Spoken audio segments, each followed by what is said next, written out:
conciliar trabalho e férias de filho, né? Não é fácil, não é fácil, porque a rotina, muitas vezes, dos pais, quando eles não conseguem tirar as férias, ela nem sempre é flexível.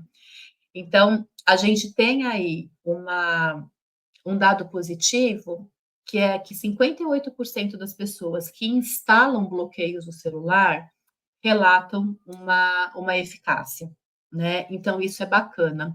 E vocês sabem que quando a gente vai começando com aquela comunicação empática, trabalhando na conscientização dos adolescentes, muitas vezes eles mesmos também vão entendendo que pode fazer bem para eles. Eu atendi um tempo atrás uma jovenzinha de 13 anos que ela estava totalmente assim, ficando cada vez mais tempo, desenvolvendo mesmo aí uma dependência digital, né?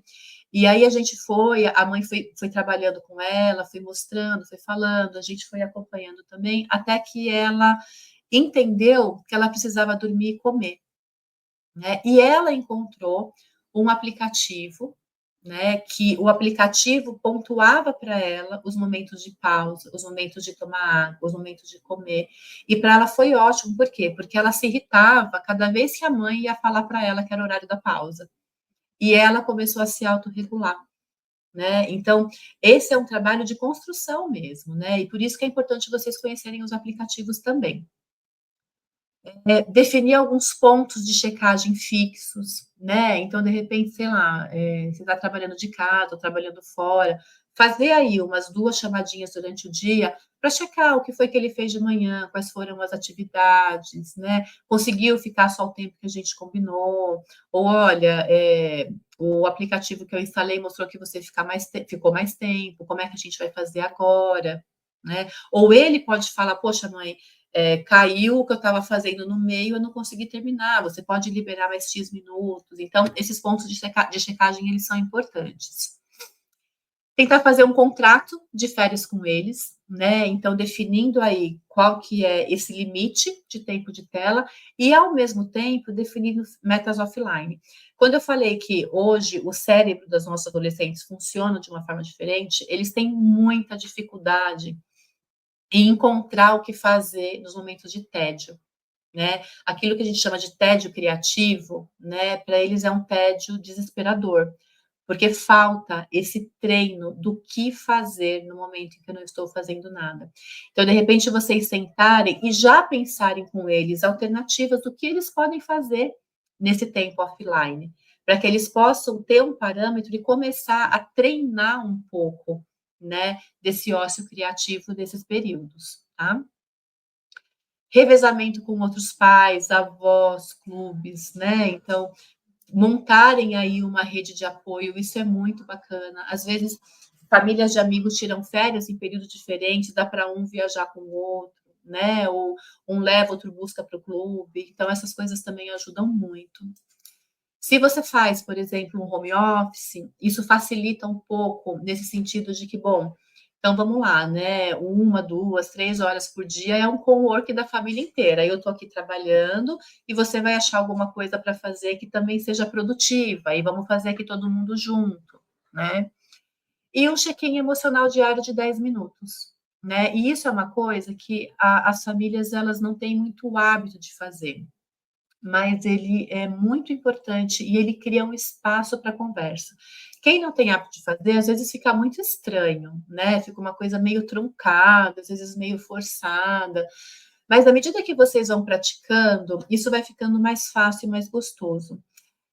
Para quem nunca fez, não tem o hábito, né, de como foi seu dia hoje, como você está hoje, como está se sentindo, né? Tem uma dica, que é uma dica de um filme antigo, que chama A História de Nós Dois. E que o filme mostra que a família tinha um hábito de cada um falar qual foi o seu ponto alto e qual foi o seu ponto baixo do dia, né? E isso é bacana porque foge daquelas perguntinhas que, quando fala assim, seu dia foi bom? Foi. Aí fala assim, caramba, ele só responde monossílabo, porque é uma pergunta fechada. Né? Então, você vai para uma pergunta aberta, que o sim e o não cabe como resposta. Né? O que você fez hoje? Né? Quais foram as suas atividades da manhã? Ou qual foi o seu ponto alto e o seu ponto baixo? tá? Então, essas são algumas estratégias que vocês podem tentar implementar para tentar conciliar um pouco essa necessidade de controlar esse tempo de tela com o período de trabalho de vocês e de férias dos filhos, tá?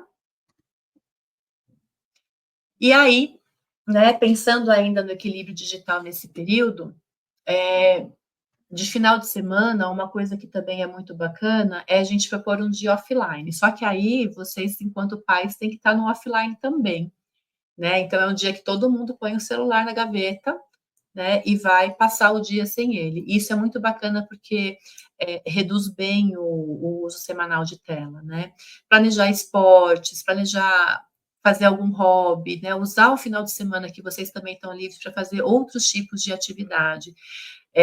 Muitas vezes, nesse período de férias, é para começar a introduzir a criança em algum voluntariado, estipularem dentro da casa algumas zonas sem celular, né? Então, eu não sei vocês, mas pelo menos às vezes que eu saio e que eu observo famílias em ambientes públicos, é muito comum eu enxergar a mesa na hora do almoço, na hora do jantar, em restaurantes, praças de alimentação, pais, mães e filhos ali utilizando, né, o celular ao invés de estarem conversando, né? Então, se vocês conseguem delimitar e vocês também cumprirem, porque lembra ali que o modelo é muito importante, né? Que a mesa, que no quarto à noite, ou que enquanto a gente está jogando um jogo juntos, né? Que nesses momentos ninguém usa celular. Isso ajuda muito, né, a melhorar a interação, melhorar a comunicação e diminuir o tempo de tela, tá? E quando vocês estão interagindo num passeio, quando vocês saem, vão fazer alguma coisa e vocês tiram fotos, combinar de postarem depois as fotos juntos, né? Porque a gente tira aquele risco, né, de postar a foto enquanto está lá.